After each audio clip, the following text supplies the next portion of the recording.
നാളെ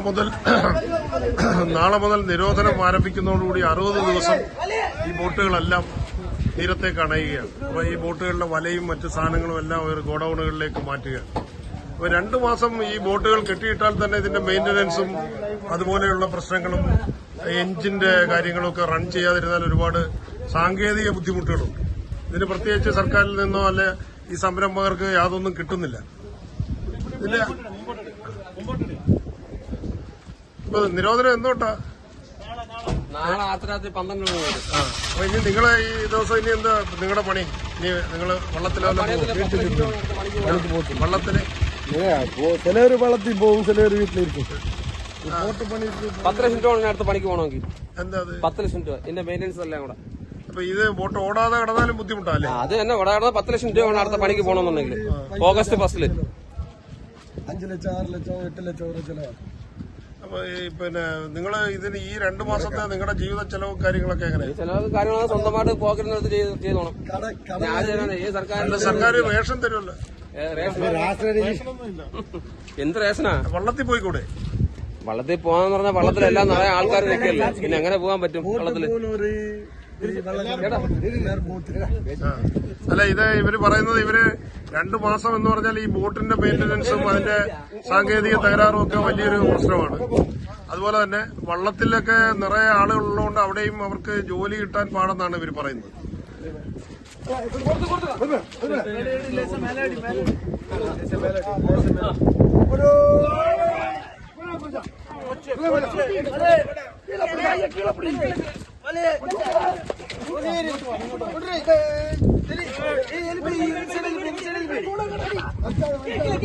ബോട്ടുകള് കടലിലേക്ക് മാറ്റിയാലും ഈ ഏനങ്ങൾ ഇവരുടെ വലയും മറ്റു സാധനങ്ങളും എല്ലാം ഇവര് പ്രത്യേക ഗോഡൌണുകളിലേക്ക് മാറ്റുകയും സംരക്ഷിക്കുകയും ചെയ്യണം.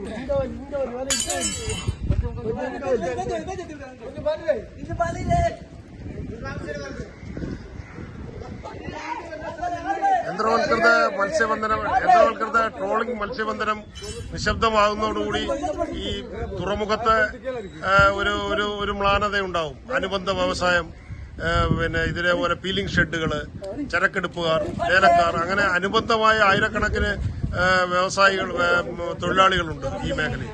അവരൊക്കെ പ്രതിസന്ധിയിലാകുന്ന ഒരു സമയമാണിത്. യഥാർത്ഥത്തിൽ കടലിൽ മൺസൂൺ സീസൺ നടക്കുന്ന സമയത്താണ് ഈ ട്രോളിംഗ് നിരോധനം.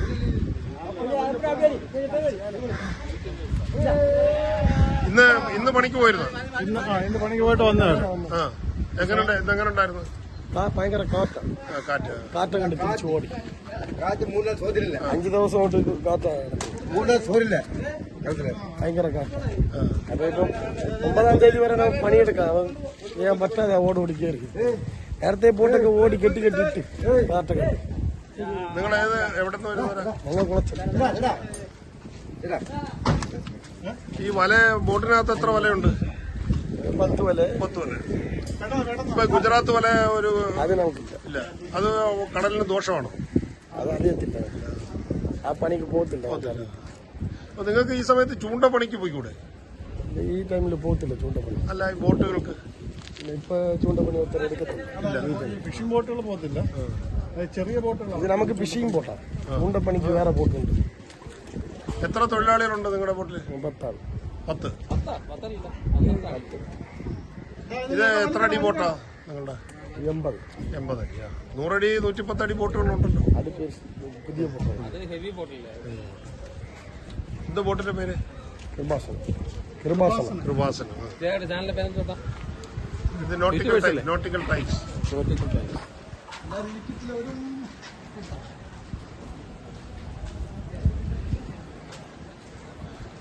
എല്ലാവരും അവരുടെ ഏനങ്ങളെല്ലാം ഒതുക്കുകയും ബോട്ടുകൾ തീരത്തേക്ക് മാറ്റുകയും ചെയ്യാണ്. ഇവിടെ അതോടുകൂടി തീരം ചൂണ്ടക്കാരുടെ പിടിയിലായി. ഈ ചൂണ്ടയിടുന്ന കുട്ടികളും അതുപോലെയുള്ളവരുമെല്ലാം ഇവിടെ നിരവധിയാണ്. ഈ ഹാർബറുകൾ ഇനിയുള്ള ദിവസങ്ങളിൽ ചൂണ്ടയിടുന്നവരെ കൊണ്ട് നിറയുകയാണ്. ഇതാണ് എന്താ കിട്ടുന്നത്? കാണിച്ചേ, നോക്കട്ടെ. ഓക്കെ കാണി. എന്നിപ്പോൾ ചൂണ്ടക്കാരുടെ ഒരു ഇതാണ്. അപ്പോൾ അവർ ഈ സമയത്ത് ഹാർബറുകളിൽ ചൂണ്ടയിടുന്നവരുടെ ഒരു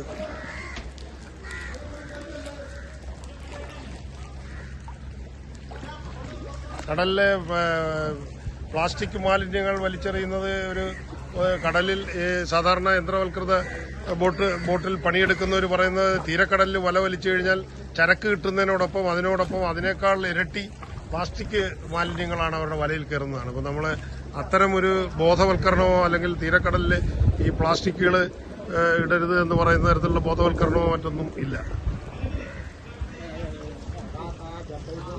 എന്തായി നിങ്ങളുടെ പണി കഴിഞ്ഞോ? ഇപ്പൊ നല്ല പോരാ.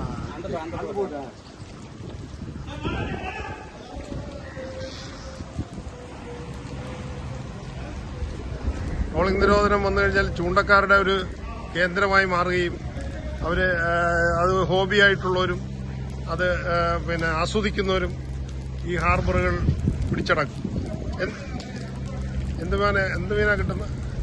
കാണിച്ച്. ഇത് തേടാണ്. എവിടുന്ന് വരുന്നു? കൊല്ലം. ഇങ്ങനെ സ്ഥിരമായിട്ട് വരുമോ അതോ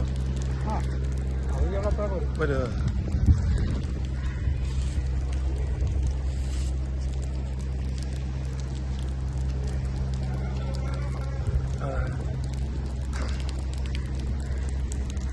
ഈ സമയത്ത് ചൂണ്ട ഇട്ടിട്ട് എങ്ങനെ വല്ലതും കിട്ടാറുണ്ടോ? വന്നേ ഉള്ളൂ.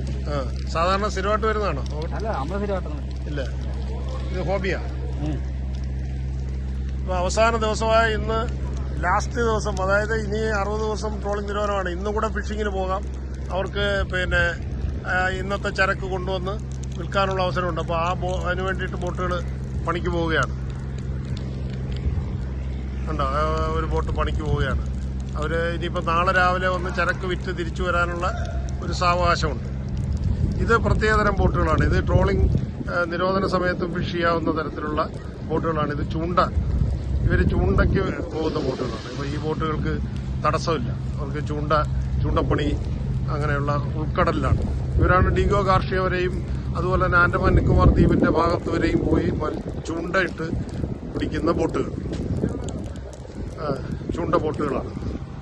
യഥാർത്ഥത്തിൽ വളരെ ദൂരെ പോയി മത്സ്യബന്ധനം, ഒരാഴ്ചയും 2 ആഴ്ചയും 1 മാസമൊക്കെ അല്ലേ? നിങ്ങൾ എത്രത്തോളം ഡിഗോ ഗാർഷ്യയിൽ ദൂരെയൊക്കെ പോകും?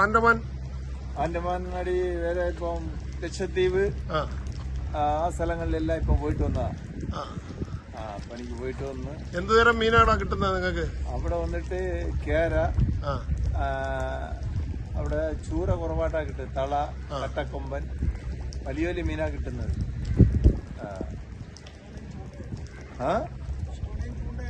ചൂണ്ടയുമുണ്ട്, വലയുമുണ്ട്. അവിടെ പോകുമ്പോ എല്ലാ പണിയോടെയാ പോകുന്നത്. ട്രോളിംഗ് നിരോധനം നിങ്ങൾക്ക് ബാധകമല്ല. ഇപ്പൊ നമ്മള് പണ്ടില്ലായിരുന്നു, ഇപ്പൊ അത് ബാധകമായിരിക്കുന്നു. അത് ചൂണ്ടയിടുന്നവർക്ക് എങ്ങനെയാ ട്രോളിംഗ് ബാധകമാകുന്നത്? ഈ കിളിനിട്ടും പണ്ട് ഇത് ഇല്ലായിരുന്നു. അവര് പണ്ട് നിരോധനം ഇല്ലായിരുന്നു. ഞങ്ങൾക്ക് എല്ലാ മാസവും പോവാം. ട്രോളിംഗ് നിരോധനം വരുമ്പോഴാണ് ഞങ്ങൾക്ക് വലിയ കിട്ടുന്നത്. ഇല്ലെങ്കിൽ ഞങ്ങളുടെ വലകളെല്ലാം അവര് ട്രോളിംഗ് നിരോധനം തുടങ്ങിയ കൊണ്ട് ഞങ്ങളുടെ വല എല്ലാം പോകും. ഇവര് ഗിൽനെറ്റ് ഉപയോഗിച്ച്, ഒഴുക്കൻ വല ഉപയോഗിച്ചും അതുപോലെ തന്നെ ചൂണ്ടയിട്ടും മത്സ്യം പിടിക്കുന്ന വിഭാഗമാണ്. അപ്പൊ ഇത് പ്രത്യേകതരം ബോട്ടാണ്, ചൂണ്ട ബോട്ട്. അപ്പൊ ഈ ബോട്ട് 10-15 ദിവസം 1 മാസമൊക്കെയാണ്. ഇപ്പം 18 ദിവസത്തെ ഫിഷിംഗ് കഴിഞ്ഞിട്ട് വന്ന ബോട്ടാണ്. അപ്പൊ ഇത്തവണത്തെ നിരോധനത്തോടനുബന്ധിച്ച് ഇവരെയും കടലിൽ വിടുന്നില്ലെന്നാണ് ഇദ്ദേഹം പറയുന്നത്. ഇവര് ആൻഡമാൻ നിക്കോബാർ ഭാഗങ്ങളിൽ ഡിഗോ ഗാർഷ്യ പോലുള്ള സ്ഥലങ്ങളിൽ പോവുകയും വലിയ സ്രാവിനെയും മറ്റുമൊക്കെ പിടിക്കുന്ന മത്സ്യബന്ധനം നടത്തുന്നവരാണ്. ഇവിടെ നീണ്ടകര രജിസ്റ്റർ ചെയ്ത ബോട്ടാണെങ്കിലും ഇവര് കുളച്ചൽ, അതുപോലെ തന്നെ തമിഴ്നാട് തൂത്തൂര് തുടങ്ങിയ മേഖലയിലുള്ള പ്രത്യേകതരം മത്സ്യത്തൊഴിലാളികളാണ്. ഇവര് കടലിൽ ദീർഘ ദിവസം താമസിച്ച്, ബോട്ടിൽ തന്നെ താമസിച്ച് മത്സ്യം പിടിക്കുക. എവിടെയാണ് സ്ഥലം? തിരുവനന്തപുരം വിഴിഞ്ഞം. തിരുവനന്തപുരം പൊഴിയൂരിന് തെക്കോട്ട് കുളച്ചൽ, തൂത്തൂര് തുടങ്ങിയ മേഖലകളിലാണ് ഇത്തരം സ്രാവ് വേട്ടക്കാർ ഉള്ളത്. അപ്പൊ അതിന്റെ ഭാഗമായിട്ട് അവര് പറയുന്ന ഈ നിരോധന കാലത്ത് ഇവരെ ഇപ്പൊ നിരോധിച്ചിരിക്കുകയാണ്. അപ്പൊ ഇനി നിങ്ങൾ എന്ത് ചെയ്യും? അത് മാറ്റണം, മാറ്റി തരണം. പണ്ടില്ലാതായിരുന്നു, ഇടക്കാലത്താണ് ഇത് വന്നത്. ട്രോളിംഗ് ആണ് നിരോധിച്ചിരിക്കുന്നത്. ചൂണ്ടക്കാരെ അതിൽ ഉൾപ്പെടുത്തരുതെന്നാണ്. പേരെന്താ? ഡെൻസൺ. അതെ. സ്ഥലം പൊഴിയൂരാണ്, തിരുവനന്തപുരം പൊഴിയൂർ. അതാണ്. അപ്പൊ ഞങ്ങൾക്ക് ഇവര് ഫിഷിങ് ഇല്ലാത്ത സമയം ഞങ്ങൾ പണിക്ക് പോയാൽ എന്തെങ്കിലും കിട്ടും. ഇവര് പണിക്ക് പോയതുകൊണ്ട് ഞങ്ങളുടെ വല എല്ലാം പോകുന്നു. വലിയ നഷ്ടമാണ് ഞങ്ങൾക്കുള്ളത്. അതൊന്ന് ഗവൺമെന്റും നമുക്ക് മാറ്റി തരണം. അത് അവർ പറയുന്നത് ഇവരെ ഈ ട്രോളിംഗ് ബോട്ടുകൾ കടലിലുണ്ടെങ്കിൽ ഇവർക്ക് വളരെ ബുദ്ധിമുട്ടാണ്. അപ്പൊ അവരില്ലാത്ത ഈ 2 മാസക്കാലം ഇവരെ അനുവദിച്ചാൽ ഇവർക്ക് സുഖകരമായി മത്സ്യബന്ധനം നടത്താനും ചൂണ്ടയ്ക്ക് പോയാൽ നല്ല ക്യാച്ചിങ് കിട്ടുമെന്നാണ് ഡെൻസൺ പറയുന്നത്. അദ്ദേഹം തിരുവനന്തപുരം പൊഴിയൂർ സ്വദേശിയാണ്. അതിന് സർക്കാരിന്റെ ഭാഗത്ത് അനുഭാവപൂർവമായ നടപടി ഉണ്ടാകണമെന്നാണ് അദ്ദേഹം പറയുന്നത്. അപ്പോൾ ട്രോളിംഗിന്റെ ഒരു തലേ ദിവസത്തെ കാഴ്ചകളാണ് ഇവിടെ. ഈ വള്ളങ്ങളെല്ലാം സജ്ജമായി കിടക്കുന്നത് ഇത് ചൂണ്ട വള്ളങ്ങളാണ്. അപ്പോൾ ഇത് പ്രത്യേകതരം നമ്മളെ ചൂണ്ടയ്ക്ക് പോകുന്ന അല്ലെങ്കിൽ ലൈറ്റ് ഫിഷിംഗ് അങ്ങനെയൊക്കെയുള്ള പലതരം ഫിഷിംഗാണ്. ഇപ്പം നമ്മൾ വള്ളം എന്ന് പറയുന്നതും ബോട്ട് എന്ന് പറയുന്നതും 2 രീതിയിലാണ്. ട്രോളിംഗ് ബോട്ട് വേറെ, വള്ളങ്ങൾ വേറെ. അപ്പോൾ അതാണ് ഈ കാണുന്നത്.